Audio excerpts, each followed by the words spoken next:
गर्मी की छुट्टियों में ट्रेन की टिकट मिलना मुश्किल हो जाता है। लेकिन अब यात्रियों के लिए एक राहत की खबर है। भारतीय रेल ने हटिया से मुंबई के बीच एक विशेष ग्रीष्मकालीन ट्रेन चलाने का निर्णय लिया है। यह ट्रेन यात्रियों की सुविधा को ध्यान में रखकर शुरू की गई है। यह ट्रेन हटिया से लोकमान्य तिलक टर्मिनस, मुंबई तक चलेगी। दोनों दिशाओं में यह ट्रेन कुल 9 बार चलेगी।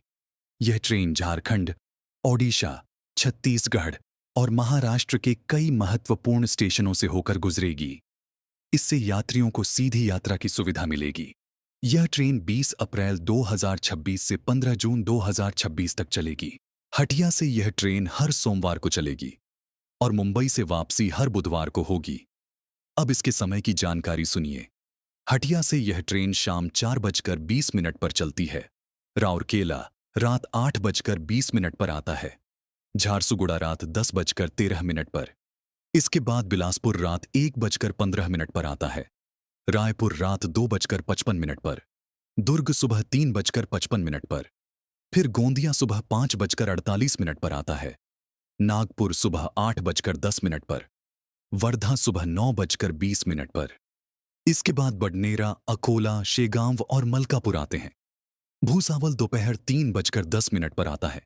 फिर पचौरा और चालीसगांव के बाद मनमाड़ आता है। इसके बाद नासिक रोड और इगतपुरी पड़ते हैं। फिर कल्याण और ठाणे होते हुए यह ट्रेन रात 12:40 पर मुंबई पहुंचती है। अब वापसी की जानकारी सुनिए। मुंबई से यह ट्रेन सुबह 5 बजे चलती है। ठाणे सुबह 5:30 पर आता है। कल्याण सुबह 5:57 पर। इसके बाद इगतपुरी और नासिक रोड आते हैं। मनमाड़ दोपहर 12:10 पर आता है।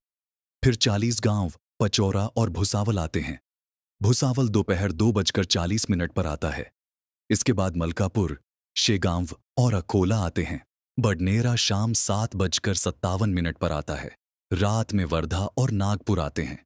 अगले दिन गोंदिया सुबह 3:08 पर आता है। फिर दुर्ग, रायपुर और बिलासपुर आते हैं और अंत में यह ट्रेन शाम 6 बजे हटिया पहुंचती है। इस ट्रेन में कुल 22 डिब्बे लगाए गए हैं, जिसमें वातानुकूलित, शयनयान और सामान्य श्रेणी शामिल हैं। इस विशेष ट्रेन से यात्रियों को काफी सुविधा मिलेगी और गर्मी के मौसम में टिकट मिलना आसान हो जाएगा।